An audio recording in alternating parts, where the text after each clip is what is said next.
ना होने का सबब है। एक बुजुर्ग ने बयान फरमाया अपने वाज में और अपनी तकरीर में कि अगर 4 चीजों में हम अपना माल हिसाब से खर्च करेंगे तो फिर माली परेशानी दूर हो जाएगी। कितनी चीजों में? 4 चीजों में अगर हम अपना पैसा, अपना रुपया, अपनी दौलत कंट्रोल करके खर्च करेंगे, कनात के साथ खर्च करेंगे, तो फिर इंशाअल्लाह माली परेशानी दूर हो जाएगी। वो 4 चीजें क्या है जिनमें आज उम्मत पानी की तरह बल्कि सैलाब की तरह अपनी दौलत बहा रही है और अपनी दौलत बेहिसाब लुटा रही है, खर्च कर रही है और इसराफ व तबज़ीर में मुब्तला है। वो 4 चीजें क्या हैं? मेरे मोहतरम बुजुर्गों और अजीज दोस्तों, उन 4 चीजों में पहली चीज बयान की गई है जिसमें आज हम अपना पैसा पानी की तरह बहा रहे हैं। पहली चीज है तकरीबात। पहली चीज क्या है? तकरीबात। और दूसरी चीज है तामीरात और तीसरी चीज है मतलूमात और चौथी चीज है मलबूसात। जहां तक पहली चीज है तकरीबात, उससे क्या मुराद है? ये अरबी और उर्दू का लफ्ज है तकरीब। इसका मतलब बाज लोग जानते हैं और बाज लोग सिर्फ ये लफ्ज सुने हैं लेकिन मतलब नहीं मालूम। तकरीबात से मुराद जिसे हम अंग्रेजी में फंक्शन करना कहते हैं, दावतें करना कहते हैं। तो दावतों में आज फजूल खर्ची बहुत ज्यादा हो गई। तकरीबात और दावतों से मुराद क्या है? मुख्तलिफ दावतें हो रही हैं। छठी छिल्ले की दावत है, खतना खुशी की दावत है, अकीकों की दावत है,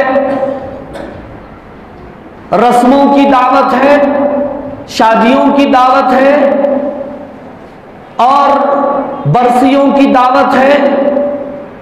ये एक बड़ी मुसीबत जिसके बारे में आज हमारे नौजवान नहीं समझ पा रहे हैं। बर्थडे की दावत है, उसमें भी नौजवान बेतहाशा पैसा खर्च कर रहे हैं। और इसी तरह दुकान और मकान की इफ्तिताह ओपनिंग की दावत है। कदम कदम पर दावतें हैं। सुबह दावत है, शाम दावत है, दोपहर दावत है। क्या है भाई, नजर नहीं आ रहे नेमुल साहब दावत में था? क्या भाई नहीं दिख रहे नेमुल साहब दावत में था? तो दावतों की एक अंबार है, दावतों की एक लाइन है। लॉकडाउन ने जहां बहुत सारी मुसीबतों में हमें मुब्तला किया, वहीं पर लॉकडाउन ने काम यह भी किया कि हमारी दावतों को महदूद कर दिया था, हमारी दावतों को बंद कर दिया था। अल्लाह ताला की तरफ ही से यह बंदिश लग गई थी कि हम अपनी रस्में और अपनी शादियां फजूल खर्चियों के साथ नहीं कर सके। सिर्फ कितने लोग जा रहे थे दावतों में? 40 लोग, 50 लोग, 20-25 लोग, वो भी हुकूमत की इजाजत के बाद, पुलिस की इजाजत के बाद। बड़ी मुश्किल से शादी हो रही थी। अब वहां पर नाच था, ना गाना था, ना पटाखे थे, ना तस्वीर कशी थी, ना वीडियोग्राफी थी, ना हुजूम था, ना बारात थी, ना कोई रस्म रिवाज था। बस घर वाले ये समझ रहे थे और दुल्हा ये समझ रहा था मेरी शादी हो गई तो गनीमत है। अल्लाह ताला मुकम्मल नहीं पकड़ते, मुख्तसर पकड़ते हैं और सोई हुई कौम को गाफिल आदमी को इस पकड़ से बेदार करते हैं कि तू गाफिल है, बेदार हो जा, होशियार हो जा। वरना अगर अल्लाह सचमुच अपनी रस्सी मुकम्मल खींच ले और मुकम्मल अपनी रस्सी अल्लाह ताला बुजुर्गों और अजीज दोस्तों अपनी तरफ ले ले, तो फिर दुनिया में हमारा जीना मुश्किल हो जाएगा।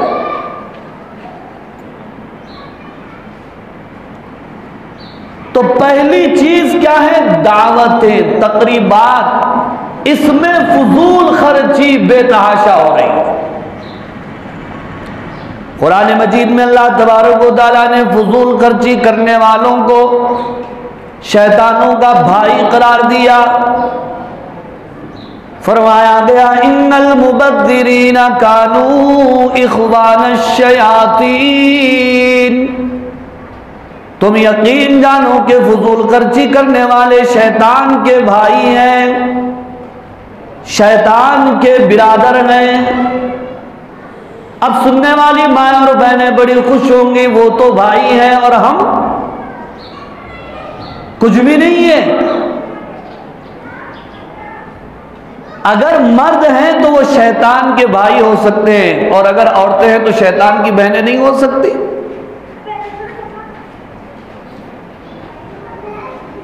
तो बुजुर्गों और अजीज दोस्तों, फजूल खर्ची करने वाले को शैतान का भाई करार दिया गया।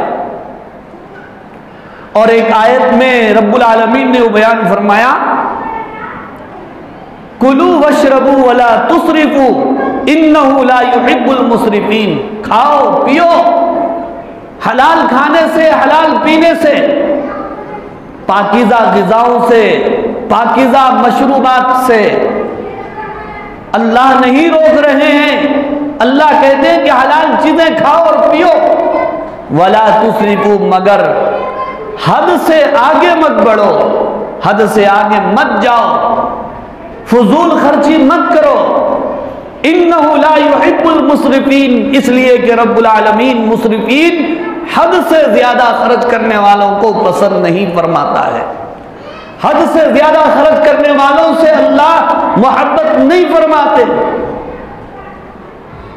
बुजुर्गों और अजीज दोस्तों, हमने फजूल खर्ची की, हमने दावतों में इसराफ किया, हमने बेजा अपनी दौलत को तकरीबात में लुटाया और खर्च किया, तो हम अल्लाह के महबूब और पसंदीदा हैं आज? जब हम अल्लाह के महबूब और पसंदीदा नहीं हैं, फजूल खर्ची की वजह से लोग गुर्बत का शिकार हो गए, फक्र फाके में मुब्तला हो गए, बीमार बिस्तरों पर तड़प रहे हैं और मजदूर मजदूरी के लिए तड़प रहे हैं, गरीब तरस रहा है खाने के लिए, नाने शबीना के लिए तरस रहा है। वहीं पर हम कर्जे करके, सूद पे रकम ले करके बेतहाशा पानी की तरह दौलत को बहा रहे हैं। तो फिर बताइए कि हम अल्लाह की नजर में कैसे महबूब होंगे और दुनिया में हमें मुकाम और मर्तबा और इज्जत कैसे मिलेगी? और किसी भी ये बात समझाओ, समझने के लिए तैयार नहीं है, सुनने के लिए तैयार नहीं है, मानने के लिए तैयार नहीं। क्या बोले मुल साहब, शादी बार बार होती, रस्म बार बार होता, जुमागी बार बार होती? नहीं होती, एक मर्तबा होती जिंदगी। और आदमी पैदा कितनी मर्तबा होता? 10 मर्तबा। मरता कितनी मर्तबा? 10 मर्तबा। खबर में कितनी मर्तबा जाना है? क़ियामत कितने मर्तबा बर्पा होने वाली है? मौत का फरिश्ता कितने मर्तबा आने वाला है? इसका हमको एहसास ही नहीं। शैतान ने पट्टी पड़ा दिया, नफ्स ने हमें अपनी ख्वाहिशात का शिकार बना दिया, और हम हैं कि उलमा की चीखों पुकार पर कान धरने के लिए तैयार नहीं है, सोचने के लिए तैयार नहीं है। भाई उनका काम मिंबर के ऊपर तकरीर करना है, वो करें, करते रहें। हमारी शादी तो जिंदगी में एक मर्तबा होती है, चाहे अल्लाह नाराज हो जाए, चाहे अल्लाह के रसूल को तकलीफ पहुंच जाए, चाहे शरीयत की धज्जियां उड़ जाए, लेकिन हम अपनी ख्वाहिशात को पूरा करके रहेंगे और शैतान को खुश करके रहेंगे। एक बुजुर्ग ने क्या खूब फरमाया, और इतना अच्छा फरमाया, वो पढ़ते हुए जुमला मेरे दिल को लगा। आज दावतों में, शादियों में, तकरीबात में दावत करने वाला, शादी करने वाला सबको खुश करने की फिक्र में है। माँ बाप को खुश करना है, बच्चों को खुश करना है, बीवी को खुश करना है, भाइयों को खुश करना है, भावजों को खुश करना है, सालियों को खुश करना है, सालों को खुश करना है। सालहा साल से जिनसे बातचीत बंद है उनसे भी बात शुरू हो गई शादी के उन्वान पर। उनको भी कपड़े, इनको भी कपड़े।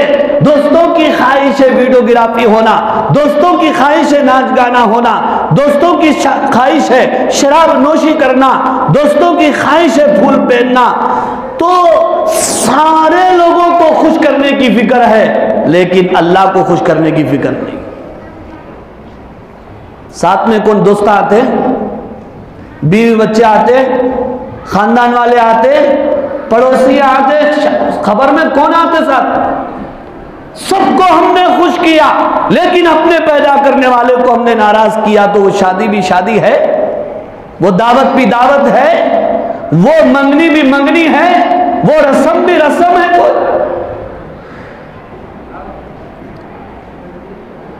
हुजूर अकरम सल्लल्लाहु अलैहि वसल्लम ने फरमाया, इन्ना आज़मन निकाही बरकतन ऐसरहु मऊनतन, सबसे बरकत वाला निकाह, सबसे बरकत वाली शादी वो है जिसमें खर्चा सबसे ज्यादा कम हो। खर्चा सबसे ज्यादा कम हो। मुकाबले चल रहे हैं शादियों में, उन्हें इतना खर्च करा तो मैं भी क्या कम हो, मैं भी इतना खर्च करके बताता हूं। उन्हें पुदीने का हार इतना पहना, मैं क्या करता हूं, इतना पहनता हूं। क्या होता, कोतमीर का पुदीने का हार, कोतमीर का हार, कलियापात का हार, क्यों किस चीज का भी हार पहनो, लेकिन मरने के बाद, कब्र में जाने के बाद हारते या जीतते नहीं मालूम। असल हार वहां की हार है, असल जीत वहां की जीत है। कुरान ने फरमाया, जो ईमान लाया, जिसने नेक अमल किया और तो वो जन्नत में दाखिल हो गया। सबसे बड़ी जीत, सबसे बड़ी कामयाबी वो है। फरमाया, इन्नल्लज़ीना आमनू व अमिलुस्सालिहाति लहुम जन्नातुन तजरी मिन तहतिहल अनहार ज़ालिकल फौज़ुल कबीर। बेशक जो ईमान लाए, जिन्होंने नेक अमल किया, उनके लिए ऐसे बागात है जिनके नीचे नहरें बहती हैं। ज़ालिकल फौज़ुल कबीर, यही तो सबसे बड़ी कामयाबी है, सबसे बड़ी फौज अजीम, फौज कबीर इसको करार दिया गया। अरे नहीं बोले साहब, कुछ तो भी हार डालिए तो मालूम होता है ये नौशा है, ये दुल्हा है, ये दुल्हन है। आप हार नहीं डालेंगे तो कौन पहचानेगा हमारे को? इमाम जामिन अगर बाजू को नहीं बदलिए तो कौन पहचानेगा हमारे को? आप जानते हैं इमाम जामिन क्या है? शिया के 12 इमाम हैं, उन 12 इमामों में एक इमाम जामिन है। शिया का अकीदा है कि इमाम जामिन की पट्टी अगर हम बांध लेंगे तो वो इमाम हमारी हिफाजत करेगा। आप मुझे बताइए, इस अकीदे के साथ कोई अपने बाजू को पट्टी बांध रहा है, उसका ईमान बाकी रहेगा? वो मुसलमान रहेगा? क्या ये शिरकिया काम नहीं है? क्या ये शिरकिया अकीदा नहीं है? अपने ईमान की हिफाजत करो, अपने अकीदे की हिफाजत करो, अपने इस्लाम की हिफाजत करो, सुन्नतों की हिफाजत करो, इन रस्मों रिवाज को छोड़ो।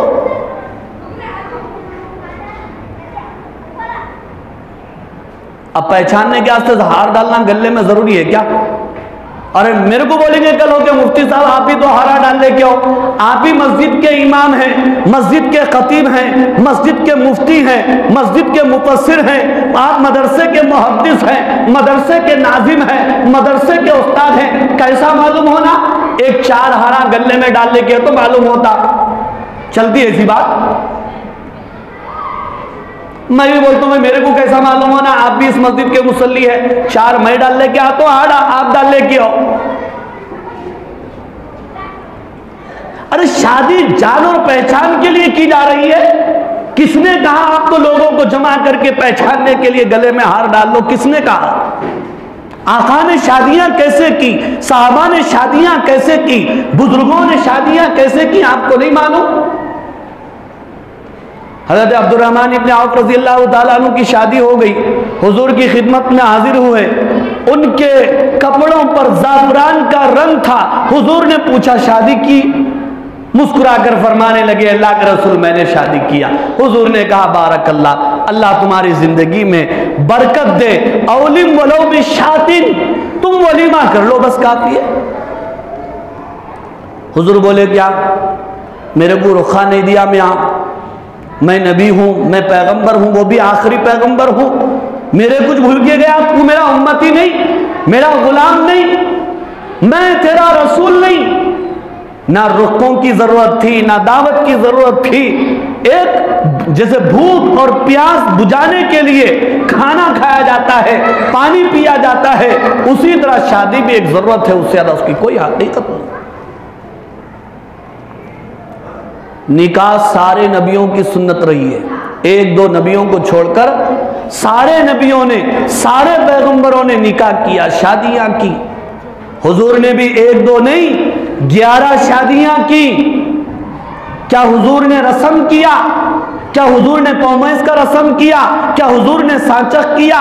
क्या हल्दी, मेहंदी, बारात, जहेज, कोई चीज हो तो मुझे शरीयत में कोई बताए। शादियों में गलों में हार था, किसी साहबी ने पहना हो? जमाने को देखने वालों, रस्म रिवाज को देखने वालों, अगर तुम रसूल के गुलाम हो, रसूल की उम्मत में हो, अपने रसूल को देखो। सहाबा के चाहने वाले हो तो सहाबा को देखो, औलिया के चाहने वाले हो तो औलिया को देखो। उसका हमें कोई एहसास नहीं।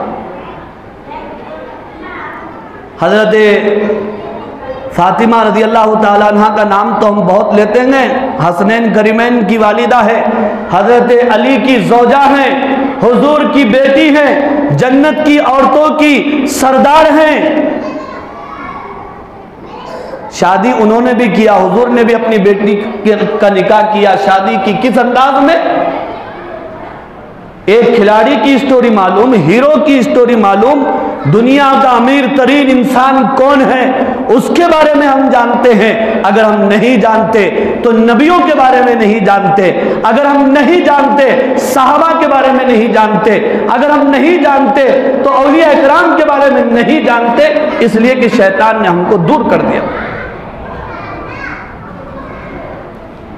सबसे पहले हजरत उमर रजी अल्लाह ताला अन्हु ने निकाह का पैगाम भेजा तो हुजूर ने फरमाया तुम्हारी उम्र बड़ी है, हजरत फातिमा की उम्र छोटी है, ये निकाह नहीं हो सकता। उसके बाद हजरत अली ने निकाह का पैगाम दिया, हजरत अली ने निकाह का पैगाम दिया तो हुजूर ने कबूल फरमा लिया। कबूल क्या फरमा लिया? शादी ही तय हो गई। हुजूर ने अपने खादिम खास हजरत अनस रज़ी अल्लाह ताला अन्हु को हुक्म दिया, जाओ फातिमा की शादी करना है, अली से करना है, जाओ जाके उमर को बुला लाओ, अबू बकर को बुला लाओ, उस्मान को बुला लाओ, तलहा और जुबैर को बुला लाओ, जिससे तुम्हारी अभी इसी वक्त मुलाकात हो उसको बुला लाओ। सब हजरात मस्जिद नबवी में जमा हो गए तो हुजूर ने खड़े होकर खुतबे निकाह दिया और गवाह भी वहां पर पूरा मजमुआ था। महर में रकम जो तय की गई वो कितनी? 500 दिरहम, जो 1 किलो 31 तोले चांदी होती है। 1 किलो महर कितना था? 1 किलो 31 तोले चांदी। अब हम क्या करें? नकद दरीना लिखो 5051, बहुत बड़ा तीर मार दिए। 5051 नकद लिख के बच्ची पे रहम कर रहे हैं। जोड़े की रकम तो बेतहाशा वसूल कर लिए, गाड़ी ले लिए, घोड़ा ले लिए, फर्नीचर से जहेज ले लिए, जितना मिलता ईदों को ईदी भी ले लिए। शादी हो गई हजरत फातिमा की, हजरत अली से शादी हो गई। मुझे बताइए रस्म हुआ? मुंह मीठा हुआ? अब यहां पर बच्ची को देखने से लेके जुमागी तक, पहली डिलीवरी तक रस्में ही रस्में। बहुत बड़ा मसला। नमाज जाती है जाने दो, रोजा जाता है जाने दो, अल्लाह की नाफरमानी है होती है तो होने दो, रसूलुल्लाह की सुन्नतें बिखर जाती हैं, उनका जनाजा निकल जाता है तो निकल जाने दो, आखिरत तबाह बर्बाद होती है हो जाने दो, लेकिन ये रस्में होना चाहिए, ये रस्में होना चाहिए, नहीं तो लोग पकड़ के मारते। फरिश्ता कब्र में जाते कि पहले पूछता क्या मियां सुक्का रस्म करा था, कच्चा रस्म करा था, रस्म में बरी कैसा लग गया था, साथ में लड्डुआ भी लग गया था क्या, फ्रूट भी लग गया था क्या, पाना भी लग गया था क्या, छालिया लग गया था क्या। रात के 11 बजे 12 बजे बरी लाके रस्म अदा हो रही है, फिर मुफ्ती साहब को तंग कर रहे, जरा दुआ करना है चलो। नहीं नहीं लोग इंतजार कर रहे हैं आपका, आपके बगैर नहीं हो सकता। फजर की नमाज का कोई, फजर की नमाज की कोई फिक्र नहीं, ये रस्में जरूरी है। इसके सबसे ज्यादा कसूरवार मर्द हजरात है, अच्छी तरह से याद रखो। आप में दम नहीं है, आप में हिम्मत नहीं है, गीरत नहीं है। औरतों ने कहा कि चलो हम आपको दावत में छोड़ दिया, आप चले जाओ बाहर कहीं भी घूमने, हम फोन करें खुद में आना। अब जो इधर उधर नहीं घूमते, बाहर सर्दी में बैठना मछरा मार लेते, उन्होंने कब आती दावत में से बोल जल्दी है बोलो तो फूला पिना रहे। अब फूला पिनाने से पहले निकल गए, अरे खानदान में क्या बोलेंगे, फूला नहीं पिना के चले गए, फूला नहीं पिना के चले गए, फूला नहीं पिना के चले गए। खबर में यही पूछेंगे फरिश्ते, फूला पिना के गए थे नहीं पिना के गए थे। क़यामत के दिन जन्नत में एक दरवाजा होगा, आओ भाई कच्चे रस्म करने वाले, फूला पिनाने वाले, पहले बिला हिसाब किताब चले जाओ इसके। तो बात यहां से चली थी कि आज दावतों में फजूल खर्चियां होने की वजह से माली परेशानियों में उम्मत मुब्तला हो रही है। अच्छी तरह ये कान खोल कर सुन लो, इस रस्मो रिवाज को खत्म करो, शादियां शादियां करो, मालो दौलत में बरकत पैदा करो। ये मेरी बात नहीं, हुजूर का फरमान है, इन्ना आज़मन निकाही बरकतन ऐसरहु मऊनतन, सबसे बरकत वाली शादी वो है जिसका खर्चा कम। और भी शादियों में बहुत कुछ हो रहा है, इंशाअल्लाह आइंदा जुमा तरतीबवार ये सारी चीजें आपके सामने आती रहेंगी। बस जरूरत इस बात की है कि अगर हम इस बात को ठान लें, हमें सादा अंदाज में करना है, इन फजूल खर्चों में नहीं पड़ना है, थोड़ी सी हम हिम्मत करेंगे, अल्लाह की मदद शामिल हाल होगी। बंदा इरादा नहीं